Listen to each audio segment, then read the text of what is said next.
সংবিধানের এবং রাষ্ট্র পরিচালনার মূলনীতি সংক্রান্ত আমি ঐক্য কমিশনে যে কাগজ দিয়েছে সেই ভাষ্যটা পড়ি।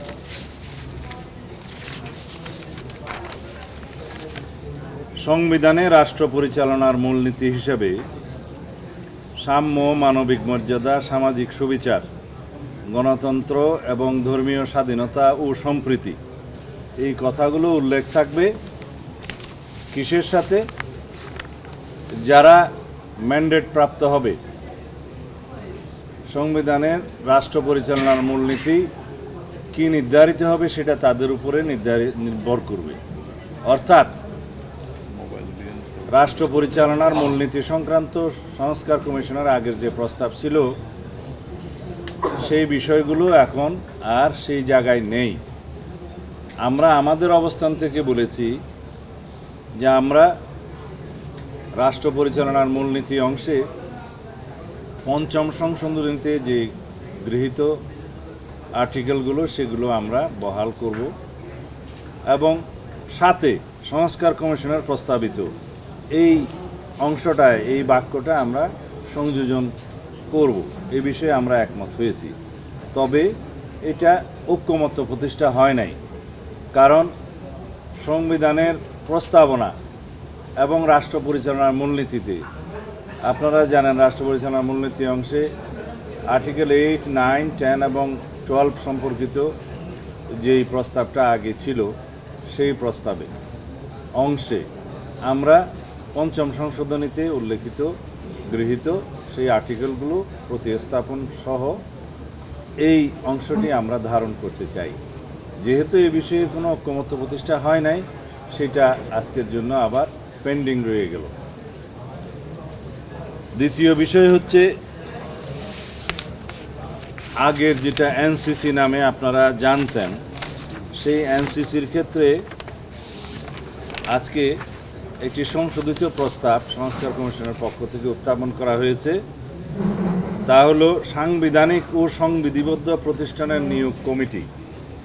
ওনারা একটা কমিটির প্রস্তাব করেছেন, তার মধ্যে প্রধানমন্ত্রী, স্পিকার নিম্নকক্ষের, স্পিকার উচ্চকক্ষের, বিরোধী দলীয় নেতা, প্রধান বিরোধী দল ব্যতীত অন্যান্য বিরোধী দলসমূহের একজন প্রতিনিধি, রাষ্ট্রপতির প্রতিনিধি উইদিন ব্র্যাকেট আইনের মাধ্যমে নির্ধারিত যোগ্যতা সম্পন্ন। 7, প্রধান বিচারপতি কর্তৃক মনোনীত আপিল বিভাগের একজন বিচারপতি। 7 জন দাঁড়ায়।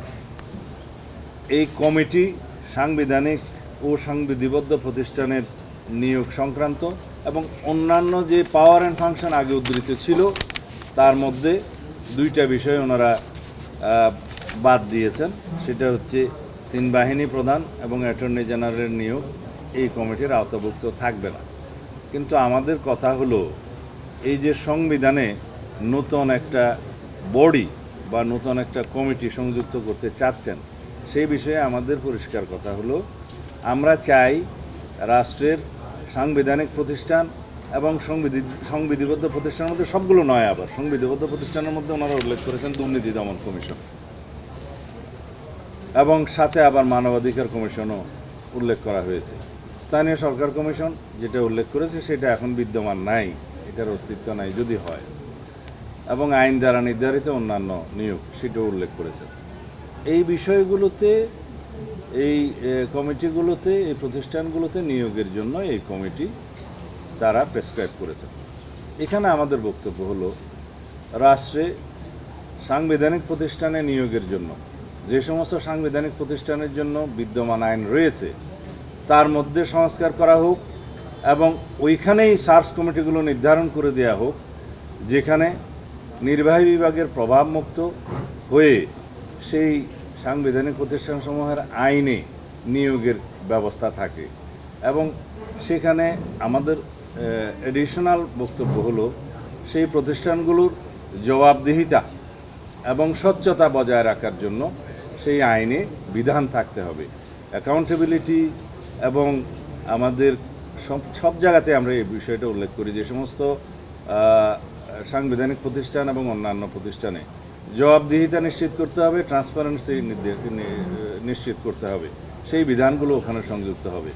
তাহলে সেই আইনগুলো যদি আমরা স্ট্রেনথেন করি, ওখানে সার্চ কমিটিগুলো যদি আমরা সেইভাবে নির্ধারণ করি, সেই আইনগুলোকেই আমরা প্রণয়ন করতে পারি। সেই হিসাবে যে সমস্ত সাংবিধানিক প্রতিষ্ঠান এবং সংবিধিবদ্ধ প্রতিষ্ঠান যেগুলো রিলেটেড এটার সাথে, সেগুলোর আইন না থাকলে আইন করা, যেগুলো বিদ্যমান আইন আছে সেখানে সংস্কার করা। এইভাবেই রাষ্ট্রের মধ্যে একটা check and balance, power check and balance হবে। এবং আমরা তার সাথে এটাও যুক্ত করেছি, যেহেতু কেয়ারটেকার সরকার ইন প্লেস হয়েছে যে নামে হোক, সেই কেয়ারটেকার সরকারের অধীনে স্বাধীন নির্বাচন কমিশন যদি স্বাধীনভাবে নির্বাচন পরিচালনা করে এবং জুডিশিয়ারির কমপ্লিট ইন্ডিপেন্ডেন্স আমরা এনশিওর করতে পারি এবং ফ্রিডম অফ প্রেস যদি এনশিওর করতে পারি, আর অন্যান্য যেগুলো রিলেটেড দুদক সহ অন্যান্য প্রতিষ্ঠানগুলোকে যদি আমরা শক্তিশালী করতে পারি, এইখানেই গণতন্ত্রের রক্ষা কবচ হিসেবে তারা কাজ করবে। এবং গণতন্ত্রের রক্ষা কবচ ছাড়া, এই সমস্ত প্রতিষ্ঠান ছাড়া গণতন্ত্র কখনো শক্তিশালী হবে না। আর যদি ফ্রিডম অফ প্রেস যে দেশে বেশি, সেই দেশে আপনারা জানেন গণতন্ত্র শক্তিশালী হয়, সেটা ক্রমান্বয়ে শক্তিশালী হয়ে উঠছে এবং independence of freedom of press আমরা দেখতে পাচ্ছি আরও গ্র্যাজুয়ালি সেটা ইমপ্রুভ করবে বলে আমরা বিশ্বাস করি। এগুলো না করে শুধুমাত্র নির্বাহী বিভাগকে ক্ষমতা কমিয়ে নির্বাহী বিভাগের ক্ষমতাকে সব জায়গায় কার্টেল করে একটা সুষ্ঠু সরকার পরিচালনা, রাষ্ট্র পরিচালনা কখনো সম্ভব হয় না। আমরা যদি সবসময় মাথায় রাখি যে এক ব্যক্তি স্বৈরাচার হয়েছিল, সেই জন্য নির্বাহী বিভাগকেই দুর্বল করতে হবে এবং লেজিসলেচারকে, সংসদকে দুর্বল করতে হবে, এই আইডিয়া থেকে আমাদের বেরোতে হবে। আমরা একটা নতুন যাত্রা শুরু করেছি, সেই জন্যে আমরা সংস্কার প্রস্তাব দিয়েছি অনেক আগেই, এবং সেই সংস্কার কমিশনগুলো পরে গঠিত হয়েছে এই সরকার আসার পরে। আমাদের সংস্কার প্রস্তাব আরও অনেক আগে দেয়া হয়েছে 31 দফা। তার আলোকে আমরা রাষ্ট্রের রাষ্ট্র কাঠামো, গণতান্ত্রিক সংস্কার, সংবিধানের গণতান্ত্রিক সংস্কারের মধ্য দিয়ে রাষ্ট্রে একটি ভারসাম্যমূলক রাষ্ট্রীয় ব্যবস্থা এবং সরকার ব্যবস্থা আমরা প্রতিষ্ঠা করতে চাই, যার মধ্য দিয়ে দেশের অর্থনৈতিক মুক্তি হবে, যার মধ্য দিয়ে গণতন্ত্র শক্তিশালী হবে এবং আমরা সেই গণতান্ত্রিক কালচার, এই সংস্কৃতিগুলো চর্চার মধ্য দিয়ে সামনে আরও বেশি গণতান্ত্রিক প্রতিষ্ঠানগুলো আরও শক্তিশালী হবে। এটা হলো আমাদের বক্তব্য। সুতরাং আমরা এই বিষয়ের সাথে একমত হতে পারিনি এই কমিটি সংক্রান্ত। আমরা বলেছি আইনগুলো প্রণয়ন করা হোক, সংস্কার করা হোক, শক্তিশালী করা হোক। 3 নম্বর বিষয় প্রধানমন্ত্রীর মেয়াদ সংক্রান্ত। আমরা বলেছিলাম, এর আগের দিনও আপনাদের সামনে বলেছি, প্রধানমন্ত্রীর মেয়াদ সংক্রান্ত একটা পপুলার মতামত এসেছিল যে সর্বোচ্চ 10 বছর জীবদ্দশায় কোনো ব্যক্তি প্রধানমন্ত্রী হিসেবে বহাল থাকবেন না, সেই প্রস্তাবটা আলোচনা হয়েছিল। তা আমরা বলেছিলাম আমরা দলীয় ফোরামে সেটা আলোচনা করে তারপরে জানাবো, এবং সাথে বলেছিলাম যে এই এনসিসি অথবা এনসিসির মতো আর কোনো বডি যদি নির্বাহী বিভাগের কর্মকাণ্ডে বাধাগ্রস্ত করে অথবা ইন্টারফেয়ার করে সেরকম কোনো ব্যবস্থা থাকলে আমরা হয়তো সেই প্রস্তাবটা গ্রহণ করতে পারবো না। আমি আপনাদের সামনে আজকে পরিষ্কার বলছি, আমাদের দলীয় অবস্থান হচ্ছে আমরা প্রধানমন্ত্রীর মেয়াদ লাইফ টাইমে একজন ব্যক্তি জীবদ্দশায় 10 বছরের বেশি বহাল থাকবেন না বা 10 বছরের বেশি কোনো ব্যক্তি প্রধানমন্ত্রী থাকতে পারবেন না, এই বিষয়ে আমরা একমত। তবে এই জাতীয় সংস্থাগুলো, এনসিসি বা সাংবিধানিক নিয়োগ কমিটি, এই জাতীয় সংস্থাগুলো যদি দিয়ে নির্বাহী বিভাগের সমস্ত কর্মকাণ্ডকে সমস্ত জায়গায় ইন্টারফেয়ার করার যেখানে সম্ভাবনা থাকে এগুলো করা হয়, তাহলে আমরা সেই প্রস্তাবটা গ্রহণ করতে পারবো না। তখন আমাদের 31 দফা মাফিক আমাদেরকে যেতে হবে, যেভাবে আমাদের দেয়া আছে আগে সেইভাবে আমরা যাব। এখন প্রশ্ন উঠছে যে আপনাদের এই বিষয়ে ঐক্যমত হয়েছে কিনা। এই বিষয়টাও পেন্ডিং রয়ে গেল, এই বিষয়ে কোনো ঐক্যমত এখনও প্রতিষ্ঠা হয়নি।